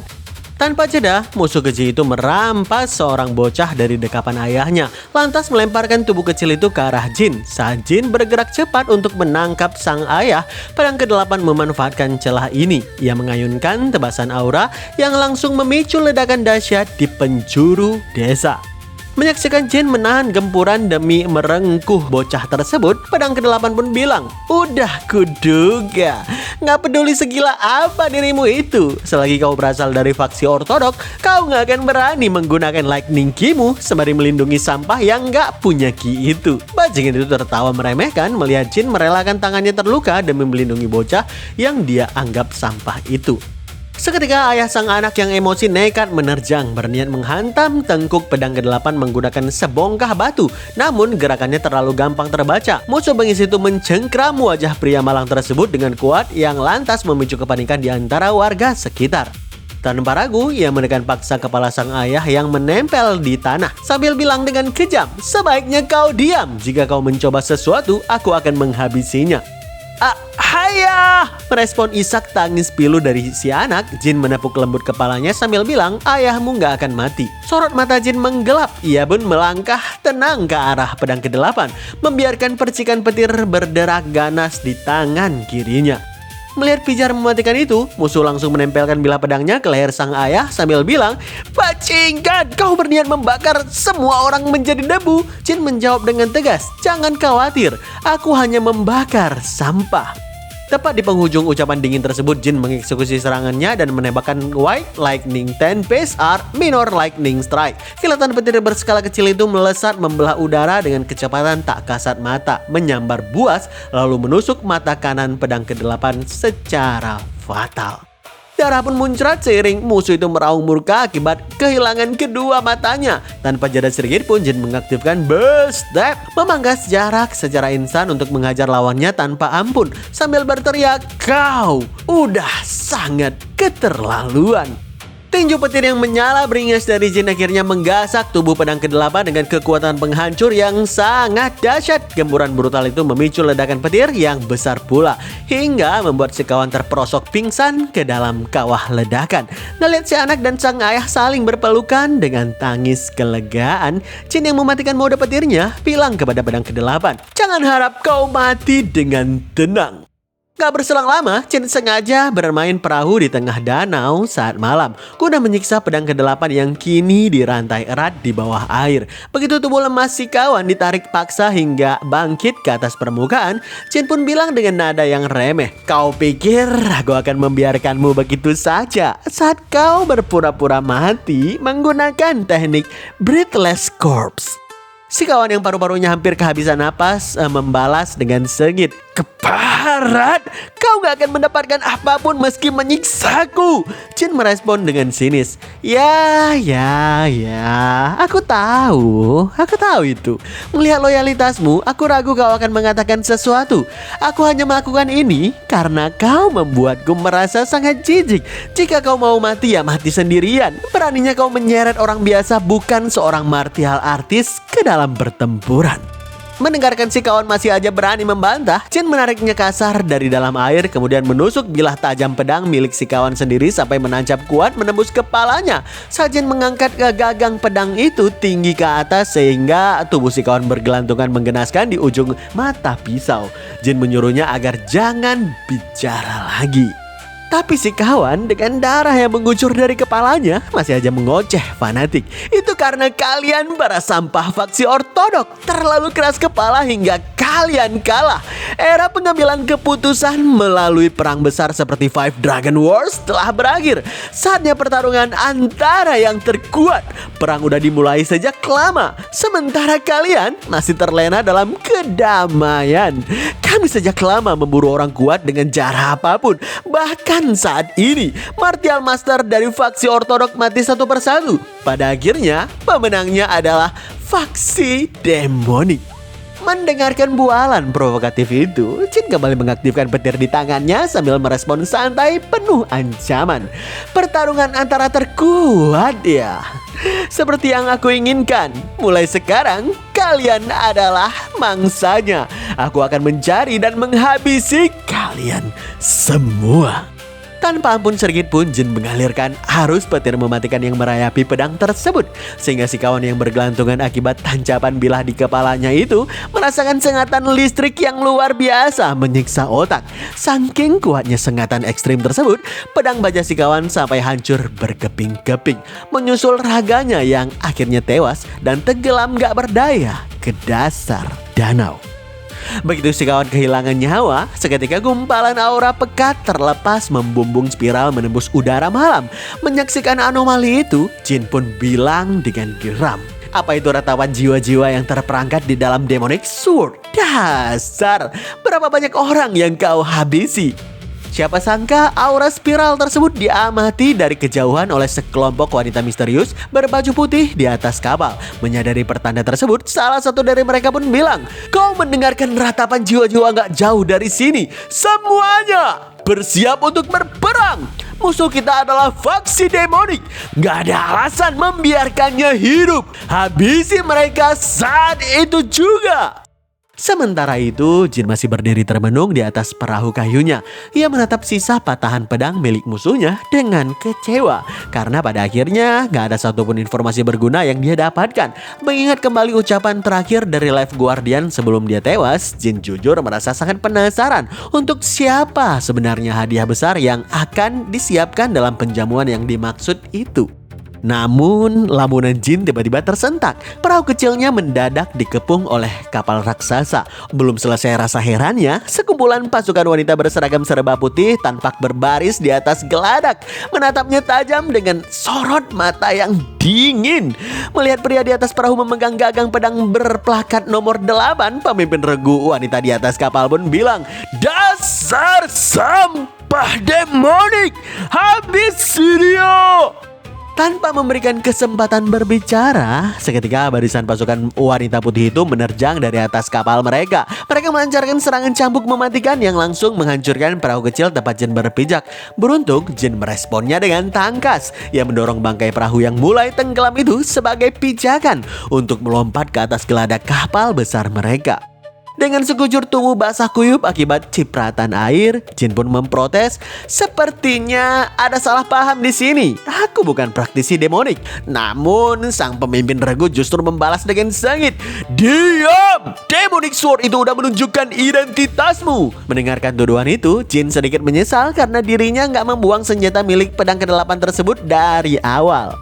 Gak peduli bantahan sang pemuda, pasukan wanita itu kembali menyerangnya serentak, mengayunkan cambuk mereka bagaikan tarian mematikan. Beberapa lecutan tajam Jin hindari dengan manuver gesit. Tapi ada ujung cambuk milik si pemimpin regu yang melilit, lalu mencengkram erat lengan kanan Jin yang memegang gagang pedang tersebut. Saat si pemimpin bilang kalau bawahannya agar berhati-hati karena praktisi demonik itu kebal terhadap pedang sehingga wajib merampas senjata terlebih dahulu, Jin mendadak membalikkan keadaan. Tiba-tiba dia menarik ekor cambuk itu dengan entakan yang sangat keras yang membuat tubuh pemimpin regu tersebut tertarik nggak berdaya ke arahnya. Dalam sekejap mata, Jin pun menghunuskan patahan pedang itu menggunakan tangan kirinya guna mengarahkan tusukan ke arah leher pemimpin regu yang dilanda kepanikan. Tapi si pemimpin justru dibuat terkaget karena mendapati bilah pedang menakutkan itu ternyata udah rusak total. Barulah kemudian Jin menjelaskan, "Jika pedang ini masih utuh, lehermu akan tertusuk. Sepertinya kau nggak sadar bahwa ini bukan darahku. Aku yang menghabisi pemilik Demonic Sword ini." Persis di ujung penjelasan tersebut, tiba-tiba seorang bawahan yang berlari keluar dari kabin kapal pun bilang, "Pemimpin regu, ketua sekte menyuruh kita untuk berhenti menyerang dan memandu tamu itu ke dalam." Mendengarkan perintah tersebut, sang pemimpin segera menurunkan senjatanya lantas meminta maaf karena udah salah paham. Ia pun memandu langkah Jin untuk bertemu dengan ketua sekte mereka. Sembari berjalan perlahan di belakang para wanita itu, Jin pun bilang dalam hati, "Udah kuduga sekte itu jubah putih bersulam motif naga. Sekte yang menggunakan cambuk dan seluruh anggotanya adalah wanita. Sekte White Dragon. Ini pertama kalinya aku melihat mereka secara langsung. Kudengar mereka adalah kelompok unik yang hanya menerima dan membesarkan gadis yatim piatu sebagai murid. Pernikahan memang gak dilarang, tapi seperti sekte Buddha, kebanyakan dari mereka masih belum menikah. Rasanya aku memasuki zona terlarang bagi pria." Persis seperti gumamannya, begitu kaki Jin masuk ke dalam kabin utama, banyak wanita yang langsung tersepona menatap ketampanan dan kegantengan Jin Eon itu. Dari balik lapisan tirai kabin, sang ketua sekte pun bersuara, "Aku dengar dari para muridku yang bodoh menyebabkan masalah padamu. Sebagai ketua sekte White Dragon, aku meminta maaf. Aku adalah ketua sekte White Dragon, Chu Yeon-wol." Tepat di penghujung ucapan tersebut, sosok Tante Ju yang menawan melangkah keluar dari balik tirai dengan gerakan yang elegan. Usai Jin memperkenalkan dirinya, berhubung si tante menyadari bahwa ketampanan Jin mulai mengganggu konsentrasi para muridnya, ia pun mengajaknya untuk duduk berdua di lantai atas kapal.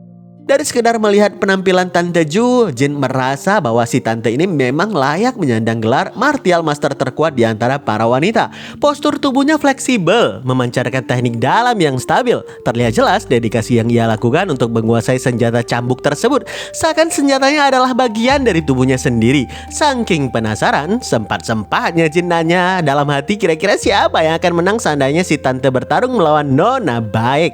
Perbincangan serius akhirnya dibuka ketika Tante Ju membuka kotak kayu yang isinya pedang patah Demonic Sword berplakat angka 11. Tante Ju cerita, ia mengira sang musuh hanya orang mesum yang sedang birahi, tapi sangat terkejut saat melawannya secara langsung. Gak peduli apapun serangan yang bersarang, sang musuh gak bisa mati. Tapi saat semua murid bergabung, ia menyuntikkan ki ke dalam pedang itu untuk menghancurkannya. Sebuah jeritan seram bergema dan pemilik Demonic Sword itu pun mati seketika. Mendengarkan fakta itu, Jin pun bilang dalam hati, "Jadi ini alasan murid White Dragon terlihat terbiasa melihat orang yang kebal terhadap pedang. Gak kusangka Demonic Path bahkan telah menyusup ke dalam kelompok misterius. Apakah ini berarti aktivitas demonik telah meningkat?" Firasat tajam Jin rupanya selaras dengan ucapan Tante Ju berikutnya. Aku nggak pernah membayangkan praktisi demonik akan menyusup ke perusahaan dagang Taiho. Apa semuanya udah diselesaikan dengan perusahaan itu? Alih-alih menjawab pertanyaan tersebut, Jin malah segera nanya gimana ceritanya Tante Ju dan para murid jauh-jauh datang kemari, lalu mengalahkan demonic sword tersebut. Si Tante pun membalas, itu karena perintah langsung dari pemimpin aliansi, karena baginya pemimpin aliansi udah seperti seorang kakek. Tante Ju bernostalgia bahwa kedua orang tuanya adalah anggota aliansi Murim, tapi mereka meninggal selama Five Dragon Wars. Saat itulah pemimpin aliansi Yo Jong Hong secara pribadi mempercayakannya ke master yang baru. Sambil tersenyum elegan di bawah sinar rembulan, Tante Ju pun bilang, karena aku dengar pemimpin aliansi sedang melawan pasukan demonik lagi, aku pergi menemuinya setelah sekian lama. Karena musuh pemimpin aliansi adalah musuhku juga.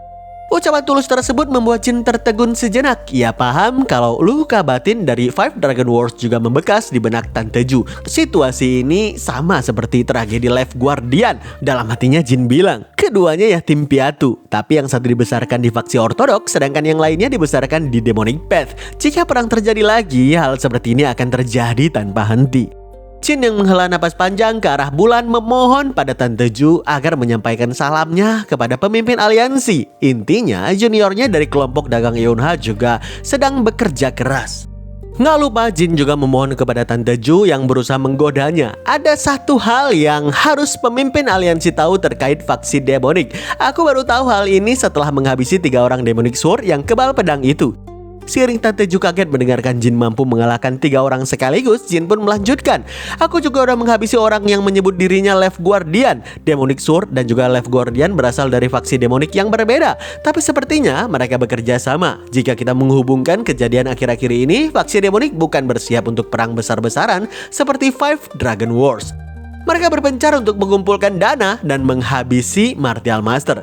Saya dengar Green Forest King juga dihabisi. Kali ini faksi demonik sepertinya tetap bersembunyi dan melancarkan serangan kejutan kepada berbagai sekte. Karena itu mengumpulkan semua orang di aliansi Murim bukan respon yang tepat.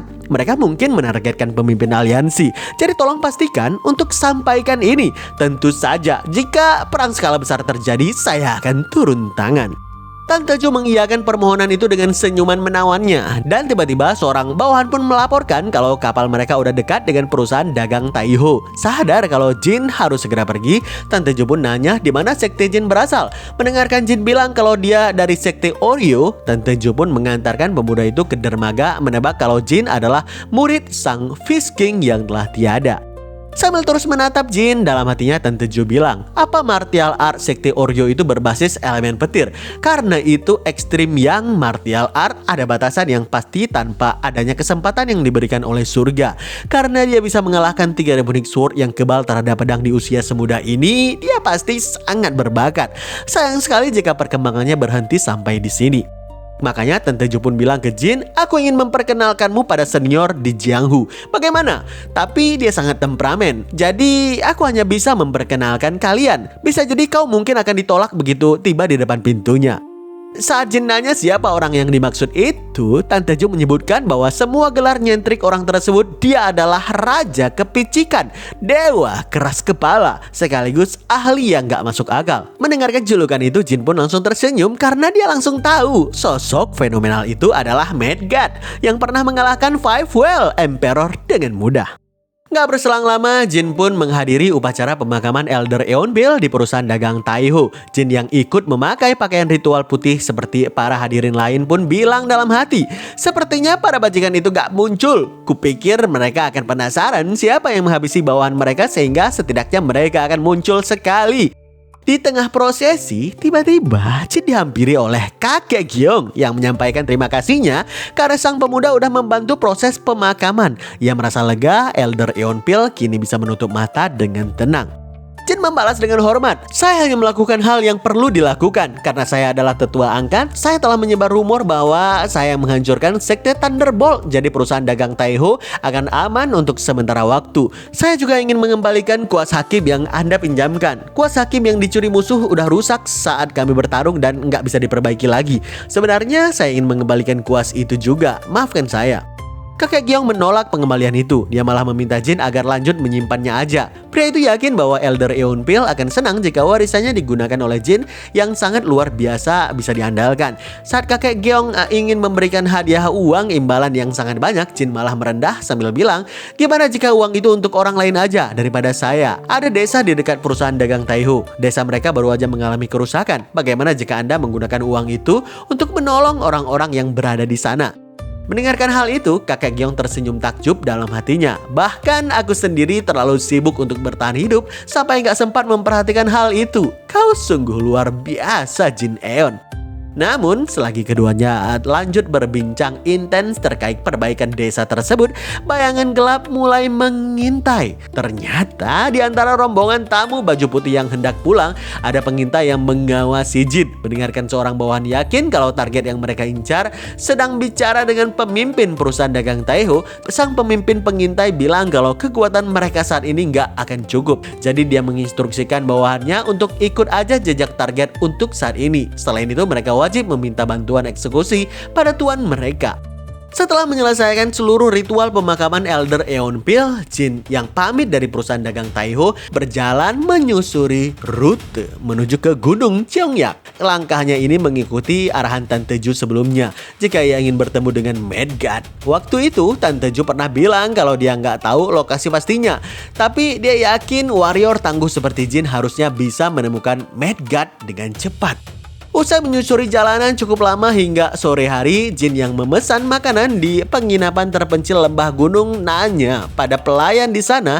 Ia bertanya apa ada pelanggan tetap di penginapan tersebut, terutama orang yang tinggal di sekitaran Gunung Cheongyak. Si pelayan pun merespon sambil bilang, kecuali dia orang gila sih, bagaimana mungkin ada orang yang tinggal di gunung yang berbahaya itu. Begitu si pelayan beranjak usai mempersiapkan tamunya makan, dia masih aja menggerutu kesal karena gak ada pelanggan lain yang datang ke tempatnya. Memangnya siapa yang mau tinggal di lembah pegunungan sunyi ini? Tapi di luar dugaannya, derap langkah asing terdengar dari seseorang yang melangkah masuk ke dalam penginapan tersebut. Kehadiran mendadak ini membuat si pelayan terheran-heran. Tumben sekali ada beberapa pelanggan yang datang di hari itu. Anehnya, tamu misterius yang baru datang tersebut tanpa permisi langsung duduk aja semeja dengan Jin. Sehingga Jin pun jadi merasa kesal. Lalu menatapnya tajam sambil bilang, "Sialan, kalian membuat nafsu makanku hilang. Berapa banyak jumlah kalian?" Si tamu merespon dingin, "Cukup banyak. Apa kau yang menghabisi pedang ke-6, ke-8, dan Left Guardian?" Sambil melanjutkan makan, Jin membalas dengan tenang, "Kami gak bertukar nama, tapi sepertinya akulah pelakunya. Dan aku ingat sekarang, setelah melihat tanganmu yang dipenuhi cincin kebesaran itu, aku yakin kau ada di pemakaman Elder Eunpil. Kau berhasil tetap diam saat itu. Apa kau gak tahu kalau aku yang menghabisi mereka?" Si tamu pun menjawab, "Perusahaan dagang Taihu nggak bersalah. Kau dan kelompok dagang Eunha yang akan membayar atas dosamu." Jin merespon provokasi itu dengan senyum meremehkan. "Oh, jadi kau mengirim pasukan ke kelompok dagang Eunha juga? Asal kau tahu, ada beberapa martial master di sana." Mendengar Jin mengatakan pembelaan itu, si tamu pun bilang, "Maksudmu Sekte Egg Dragon? Kau pikir mereka bisa menghentikan kami? Lagi pula jangan khawatir, segala sesuatu ada urutannya. Aku berencana mengunjungi kelompok dagang Eunha dengan menenteng kepalamu. Aku akan ke sana dan memenggal kepala semua saudaramu, ayahmu, keluargamu, pelayanmu, bahkan seluruh hewan peliharaanmu." Mendengar ancaman brutal itu, Jin malah bercanda dengan nada mengejek. "Waduh, aku hampir ngompol karena ketakutan loh." Si tamu yang paham kalau Jin gak akan membawa orang gak bersalah ikut terseret konflik segera mengajaknya keluar. Dalam hatinya si tamu pun bilang, "Dasar pemuda sombong, hari ini akan jadi hari terakhirmu. Aku udah membawa seluruh pasukan untuk menghabisimu, bahkan 8 elit dari faksi demonik. Kesombonganmu akan berakhir di sini." Parahnya, Jin sengaja mengabaikan ajakan si tamu sebentar hanya untuk membayar pesanan kepada pemilik penginapan. Setelahnya dia pun menoleh lalu bilang ke si tamu yang menunggunya, "Bayar tagihanmu sebelum pergi, dasar pencuri."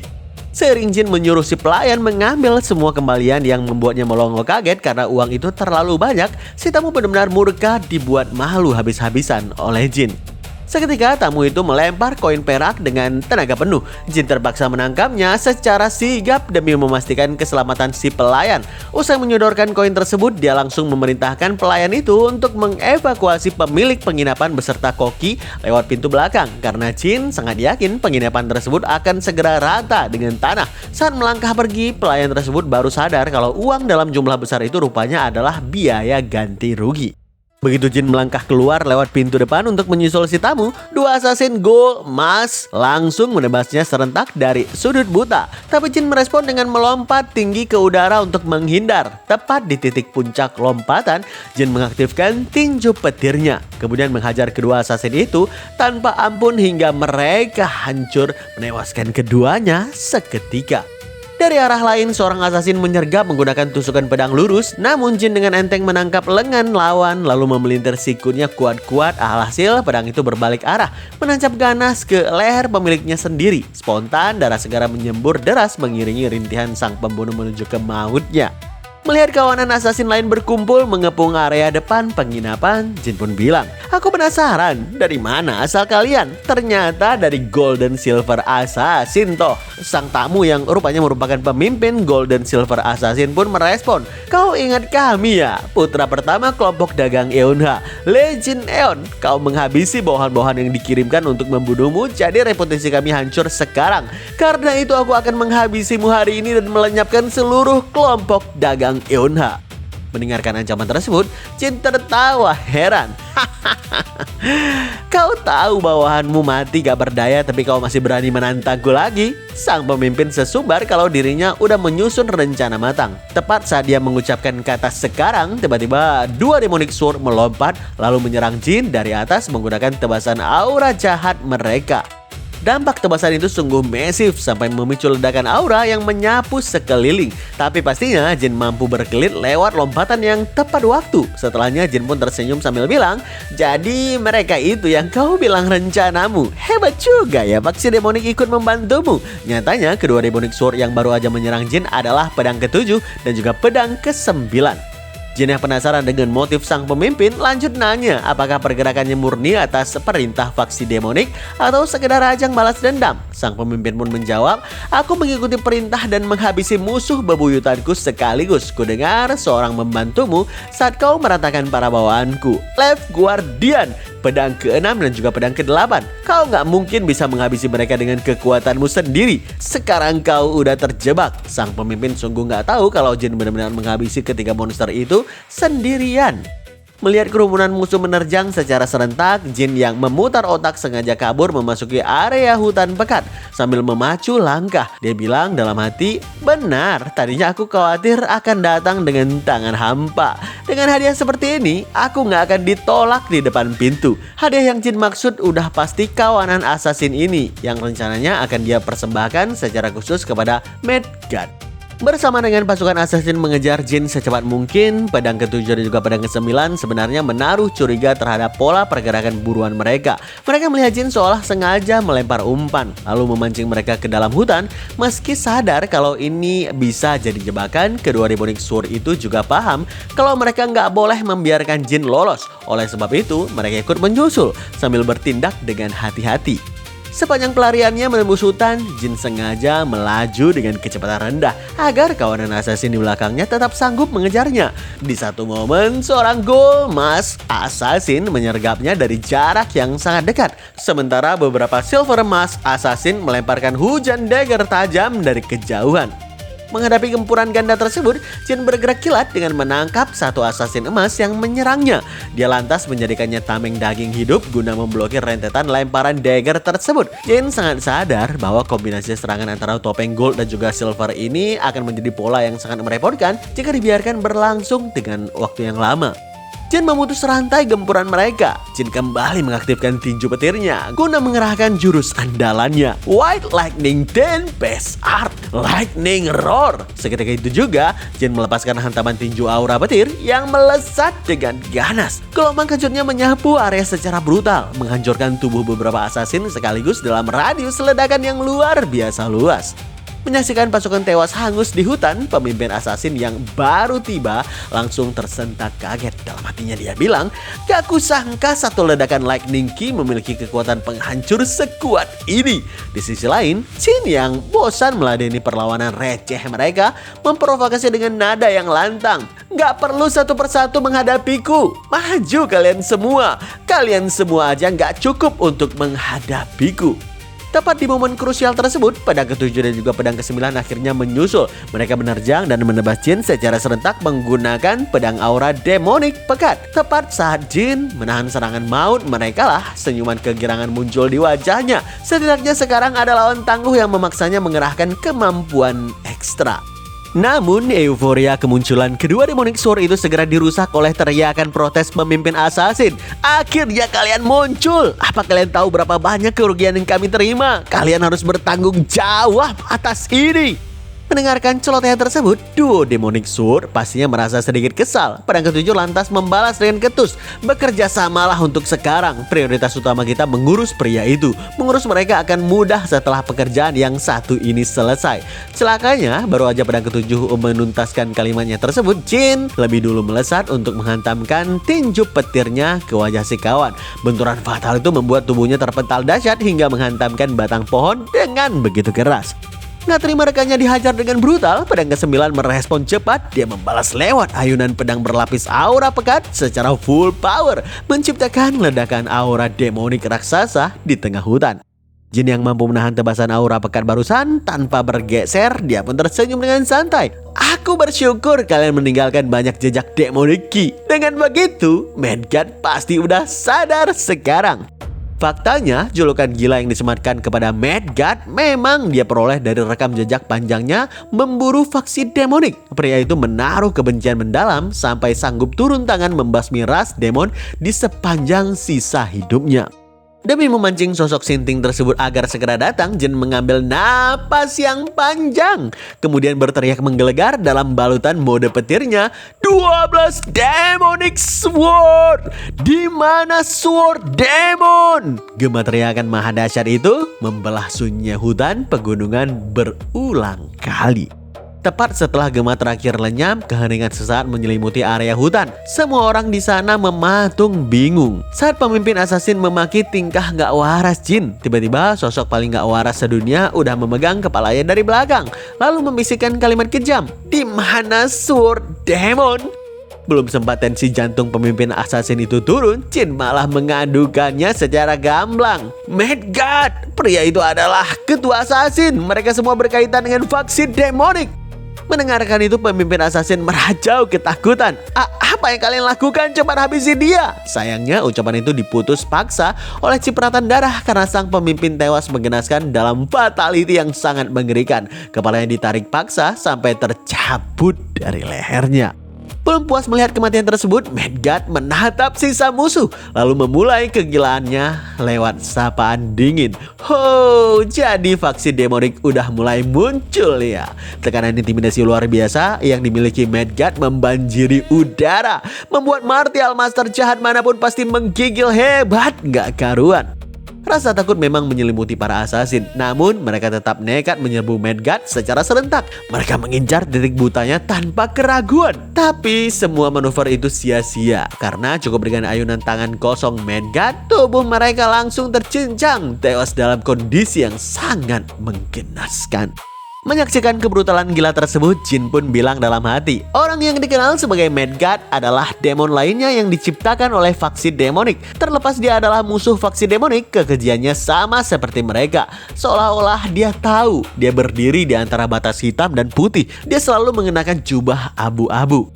Kematian rekan-rekan mereka sontak membuat sisa asasin lain mematung, sekedar gemetaran di tempat. Barulah mereka tersadar, lalu berusaha kabur sambil berteriak histeris, Monster! Dia seorang monster! Lari!" Selagi Midgard asik meratakan sisa para asasin yang sedang berusaha kabur, pedang ke-7 dan juga pedang ke-9 hanya bisa diam dan kebingungan menatap sosok brutal tersebut. Memanfaatkan kelengahan ini, Jin seketika mengerahkan tinju petirnya untuk melepaskan serangan dadakan yang sanggup memaksa pedang ke-9 harus bertahan penuh dengan senjatanya. Melihat juniornya diserang habis-habisan, pedang ke-7 pun bilang dalam hati, dia diunggulkan dalam serangan jarak dekat. Saat pedang ke-9 menahannya, aku akan menggunakan Sword Ki. Tapi baru aja rencana itu terucap, tiba-tiba sebuah petir tajam menembus mata kiri pedang ke-7 yang seketika membuat dia menjerit sangat histeris di dalam hutan itu. Nggak lupa Jin pun bilang kepadanya, kau pikir aku hanya bisa tinju aja? Ternyata pada momen kritis tersebut, Jin dengan cerdiknya melepaskan proyektil tombak petir menggunakan pergerakan halus dari jemari tangan kirinya. Seketika itu pula pedang ke-9 mengayunkan pedangnya yang telah berlapiskan aura yang jahat. Tebasan ganas tersebut mengincar langsung ke arah wajah Jin hingga memicu sebuah ledakan besar di titik benturan. Seiring debu menipis, ternyata bilah pedang tersebut mampu Jin tahan hanya dengan jepitan kedua tangannya. Sang kawan yang melihat pemandangan itu pun bilang dengan murka, "Keparat, kau tahu kelemahan kami. Apa kau menghabisi yang lain juga dengan cara yang sama?" Jika aku melihat kelemahan, udah jelas aku akan memanfaatkannya. Balas Jin yang kemudian tanpa ampun melepaskan tendangan lutut super tajam. Serangan fisik itu menghantamkan dagu pedang ke-9 dengan sangat keras sampai-sampai tubuh musuhnya terlompat ke atas. Begitu celah pertahanan tercipta, Jin pun kembali mengerahkan energi petir tinjunya guna menghancurkan mata pedang ke-9. Tapi sebelum pukulan itu mendarat, tiba-tiba dia tersentak karena instingnya merasakan lonjakan aura demonik yang begitu besar dari arah samping. Ternyata itu adalah lesatan mematikan dari pedang aura demonik yang dilepaskan sekuat tenaga oleh pedang ke-7. Usai melompat mundur untuk menghindari tebasan aura itu yang otomatis menggagalkan serangan fatalnya kepada pedang ke-9, Jin pun menatap tajam sambil bilang dengan wajah yang kesal, "Dasar mengganggu saja, seharusnya aku menghancurkan kedua matamu itu." Lalu pedang ke-7 pun bilang ke rekannya, "Kumpulkan seluruh demonik Kimu, pedang ke-9. Karena Pak Tua itu ikut campur, mustahil kita bisa selamat dari sini. Daripada mati saat melarikan diri, sebaiknya kerahkan semua kekuatan dan habisi dia demi Tuan kita." Sontak pedang ke-9 yang paham akan situasi genting ini langsung meledakkan seluruh sisa aura demoniknya. Kini kedua orang itu memancarkan aura yang sangat pekat secara bersamaan, bersiap untuk mengerahkan segalanya demi mengalahkan Jin. Melihat respon balik dari musuhnya, Jin yang kembali memasuki mode petirnya pun bilang dalam hati, keduanya mengumpulkan demoniki mereka. Apa mereka mencoba mengakhiri ini dengan sekali serang? Aku nggak bisa mencongkel kedua mata mereka sekaligus. Aku harus mengurus satu orang selagi menerima serangan dari yang lain. Di tengah kebuntuan tersebut, tiba-tiba Midgard yang santai bersandar di pepohonan belakang membuka suara yang langsung membuat Jin tersentak kaget. Jangan terobsesi dengan mata mereka, bakar mereka sampai mati, bakar seperti kebal pedang. Segera setelahnya, seketika kedua demonic sword itu menerjang serentak, membawa kekuatan bersama mereka secara penuh. Benturan yang terjadi begitu epik. Begitu Jin menangkap bilah pedang keduanya, tekanan energi dari tabrakan mereka langsung menghancurkan pijakan tanah di sekitarannya. Sampai-sampai serpihan batu berterbangan liar ke udara. Di tengah adu tenaga yang brutal itu, pedang ke-7 pun berteriak dengan lantang, "Hancurkan mereka! Jangan ragu!" Melihat Jin yang masih tampak kesulitan saat harus berhadapan dengan himpitan dua demonic ki sekaligus, Midgard pun kembali memberikan nasihat yang tajam. Lightning Ki-mu terkendali dengan baik, tapi itu masih belum cukup untuk membakar mereka. Hadapi dengan segenap hatimu. Kenapa kau ragu? Karena ada aku, gak ada yang bisa ikut campur. Jika kau mencapai batasanmu, maka pertaruhkan hidupmu. Pada akhirnya, orang yang menembus batasannya akan menjadi lebih kuat. Kebal pedang hanyalah kulitnya saja. Jadi bakar apapun selain kulit mereka. Bakar segalanya sampai tetes darah terakhir. Mendengarkan jeritan nasihat tersebut, Jin kini perlahan meledakkan resonansi aura petirnya. Gelombang listrik bertegangan tinggi mulai merambat deras pada kedua bilah pedang milik prajurit elit demonik tersebut. Lantas membuat mereka berdua mulai mengerang kesakitan. Kulit luar mereka mulai retak, seakan-akan kemampuan kebal pedang yang diagung-agungkan itu perlahan mulai ditembus secara paksa. Namun, Jin yang kini kondisi bajunya mulai robek akibat terbakar panasnya petir sendiri, di mana helai rambutnya juga semakin memutihkan darah, masih aja merasa kalau intensitas ledakan petirnya belum mencapai ambang maksimal. Sebab jauh di dalam lubuk hatinya dia sangat tahu betul kalau amarah adalah sumber utama pembakaran dari pergerakan ekstrim yang Ki. Sambil mengingat kembali memori kelam tentang gimana kematian tragisnya dulu saat tewas di tangan faksi demonik, Jin pun menggertakkan giginya sambil bilang dalam hati, "Aku akan mengubah semua amarahku menjadi lightning key untuk membakar dan menghancurkan segalanya." Seketika dendam masa lalu yang memuncak itu meledakkan intensitas energi petir yang sangat besar. Dia hancur di luar nalar manusia. Sering kedua, elit dari prajurit demonik itu merasakan pertahanan kulit kebal mereka semakin retak terbelah oleh aliran petir. Jin merangsek maju tanpa belas kasihan. Tanpa ampun, dia pun melepaskan tinju petir berkekuatan penuh yang menembus tubuh pedang ke-9 sekaligus menghantamkan telak sisa wajah pedang ke-7 dalam satu gerakan kilat beruntun. Kehancuran yang terjadi sungguh luar biasa. Di lokasi hantaman, jangankan menyisakan puing jasad, bahkan tetesan darah kotor mereka sekalipun langsung hangus terbakar. Lalu benar-benar lenyap tak bersisa oleh amukan ledakan petir yang terlampau gila. Saking kuatnya gelombang kejut ledakan petir badai itu, bahkan sosok sekuat Midgard sendiri sampai harus merentangkan tangan ke depan guna menahan amukan yang begitu liar. Begitu ledakan mereda, Midgard pun melontarkan pujian menakjubkan. Bisa dikatakan bahwa kau sungguh udah menguasai martial artmu sampai ke titik puncak. Ya, Jin kini dalam balutan petir, semua tubuhnya memutih dari rambut, alis, sekaligus mata. Resmi telah menguasai fase ke-10 dari White Lightning 10 Pace Art miliknya. Tapi ledakan energi yang terlampau liar barusan membuat fisik Jin sangat kelelahan. Hingga tanpa sadar dia pun langsung ambruk dan bertekuk lutut di atas tanah dalam keadaan kehilangan seluruh sisa energinya.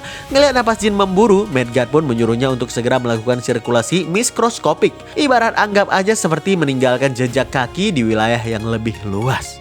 Seiring Jin melakukan kultivasi sesuai dengan saran Midgard, begitu aliran ki-nya mulai stabil, dia pun tersenyum dalam hati. Akhirnya, aku udah mencapai fase ke-10. Setelahnya, Midgard pun duduk di sampingnya dan nanya, "Apakah murid juniorku, Fish King, yang dirumorkan menghilang itu?" Mendengarkan Jin membenarkan hal tersebut, Midgard melanjutkan, "Kau lebih baik dari Fish King. Di mana dia sekarang? Apa dia ada di suatu tempat di sana? Apa dia bintang yang bersinar dekat istri dan juga anak-anakku?" Midgard nyatanya merujuk pada rasi bintang yang menjadi penenang saat malam hari.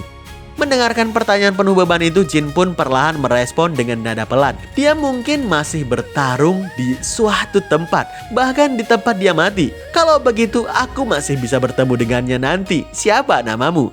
Seiring Jin mengatakan nama lengkapnya sebagai Lee Jin Eon, Midgard pun bilang dengan bangga, "Sekarang kau adalah Fish King yang baru. Pikulah beban dari gelar itu." Gelar agung sang Fish King sejatinya memang benar-benar gak pernah lenyap tertelan oleh waktu. Dia hanya berevolusi menjadi sosok yang lebih kuat demi menuntaskan kejahatan besar yang melanda Jianghu. Baik dulu maupun sekarang, mereka sejatinya adalah orang yang sama. Usai memberikan penghormatan penuh kepada sosok Midgard yang melontarkan pujian, Jin mendapatkan pertanyaan tajam mengenai pergerakan faksi demonik akhir-akhir ini. Jin segera merespon dengan fakta bahwa faksi demonik kini mulai menyebar luas dan memicu kekacauan di berbagai penjuru.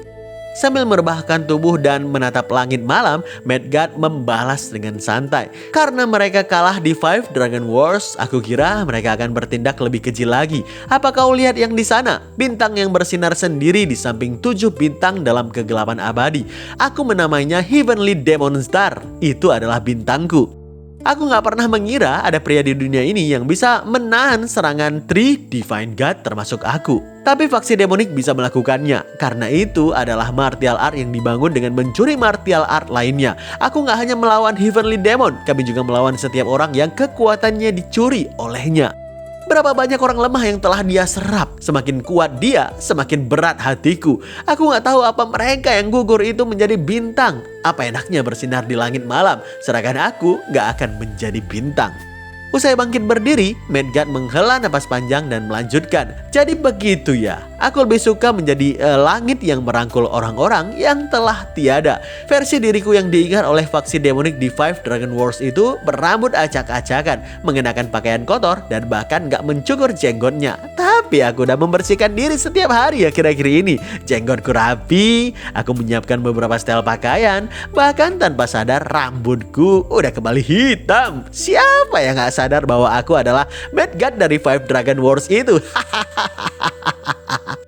Tawa lengkingan itu mengudara, namun di telinga Jin gemanya justru menyerupai tangisan pilu. Jin akhirnya sadar kalau pria yang membelah malam dengan tawanya ini adalah manusia yang memaksa dirinya tetap hidup sambil menelan mentah-mentah kewarasannya sendiri. Sebuah beban psikologis luar biasa yang menjadi alasan pasti kenapa dunia memanggilnya sebagai Midgard. BTW, Midgard ini mirip dengan seseorang ya guys ya. Ya, kira-kira ini mirip seperti Lord Zaha. BTW, di kehidupan sebelumnya Lord Zaha juga disebut dan memiliki julukan sebagai Mad Demon. Bedanya itu Mad Demon dan ini Midgard. Kemungkinan ini adalah versi Lord Zaha di universe lainnya kali. Atau mungkin antara Lord Zaha dan juga Midgard ini ada hubungan khusus. Oke, kita lanjutkan. Setelah tawa panjang mereda, Midgard yang menoleh bertanya ke arah Jin di belakangnya.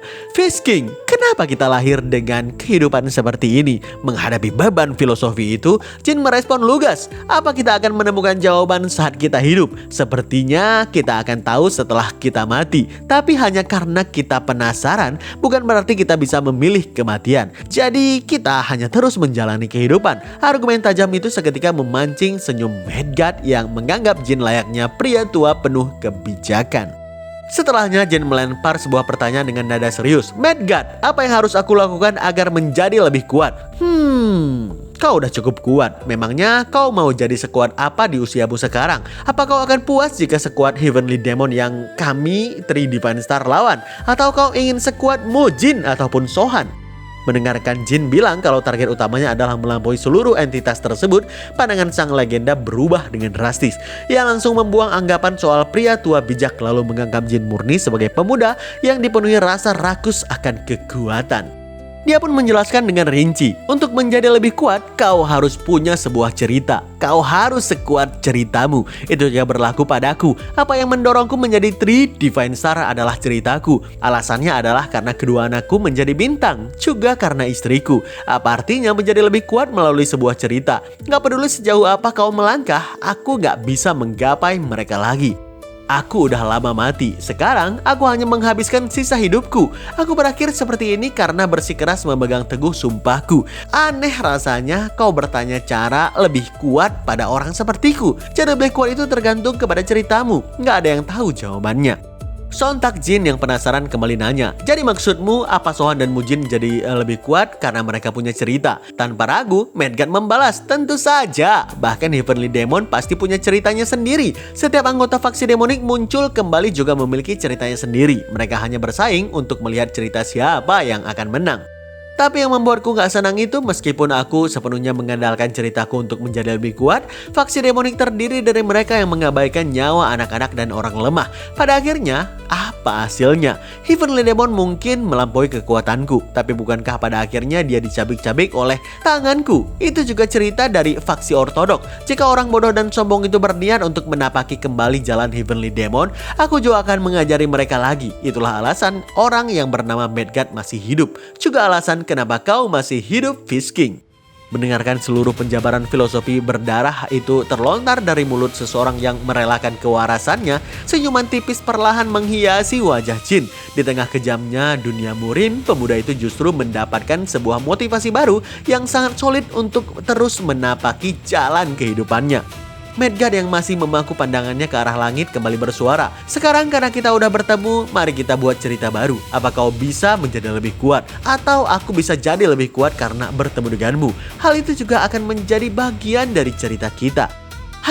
Sebaiknya aku membersihkan ini sebelum kita pergi. Jika para mayat itu ditinggalkan begitu saja, mereka akan membusuk, hewan liar akan memakan mereka. Dan jika orang-orang memakan hewan itu, wabah akan menyebar. Gak perlu bersikap hormat pada mayat-mayat orang jahat. Mengiringi kalimat terakhirnya, Midgard melompat tinggi ke atas membelah udara. Sambil menatap ke bawah dan menyuruh Jin untuk segera mundur dan menjauh sejauh mungkin, Midgard tanpa ragu mengaktifkan energi pekat dengan kedua tangannya. Pemandangan itu langsung membuat Jin mematung dalam kewaspadaan tingkat tinggi. Apalagi sang legenda melemparkan ancaman serius bahwa kalau Jin sampai terseret masuk ke dalam jangkauan tekniknya itu, cerita mereka berdua dipastikan berakhir di detik ini juga. Gelombang aura penghancur itu adalah wujud dari Star River Divine, sebuah teknik pamungkas yang menciptakan pusaran energi raksasa, di mana bentuknya menyerupai visual rotasi miliaran bintang yang memakan waktu puluhan waktu, namun kini dirapatkan secara paksa ke dalam hitungan detik. Ngelihat itu, Jin segera secepat kilat mengalirkan energi petir di kedua kakinya sambil berteriak dalam benaknya.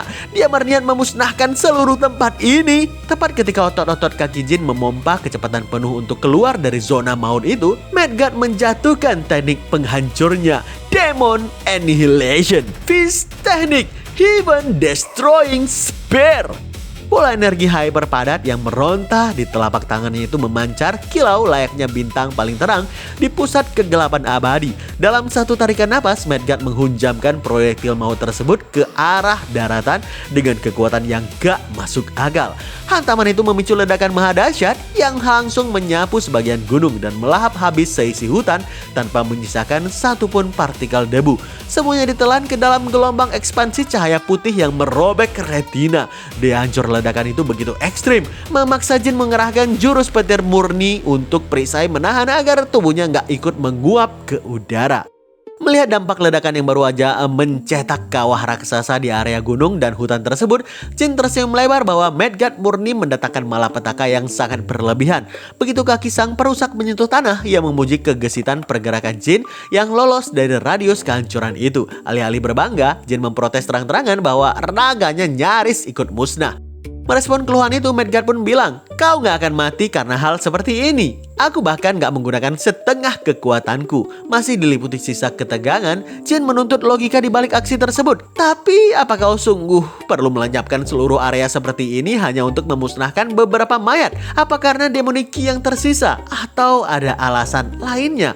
Midgard yang terdiam pun kikuk, kemudian menjawab dengan raut wajah tanpa dosa. Karena itu terlihat keren. Jawaban sepele itu menutup mulut Jin rapat-rapat karena menahan rasa kesal yang luar biasa.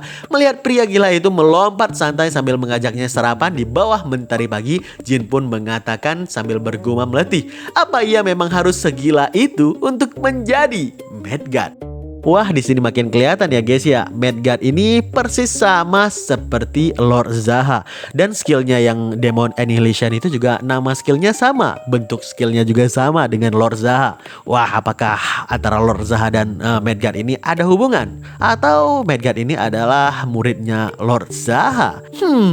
Oke lah, komiknya udah mentok ya kawan-kawan. Setelah ini kawan-kawan mau akan cerita apa? Yang baru atau yang lama disebutin aja di kolom komentar. Saksikan terus alur cerita yang paling seru hanya di channel Fokuser Anime dan stay update.